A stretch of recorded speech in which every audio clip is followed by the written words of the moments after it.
Ku Allah geus dibere alatna as-salatu mahalul munajat. Salat teh tempat pamenta. Ibu boga masalah datang ke Allah lain datang ke manusia. Lamun urang loba teh berharap ka manusia, capek.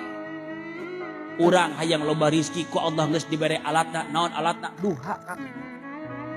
Akang hayang naik pangkat dina usaha teu maju-maju ku Allah geus dibere alatna, naon alatna? Tahajud dan boga pangabutuh ti hareup ti tukang ti luar ti jerat eureun pangabutuh teh datang wae ku Allah geus dibere alatna, naon alatna? Salat hajat. Ujian rumah tangga ti ditu ti dieu teh eureun ku Allah geus dibere alatna, naon alatna? Salat tolak bala.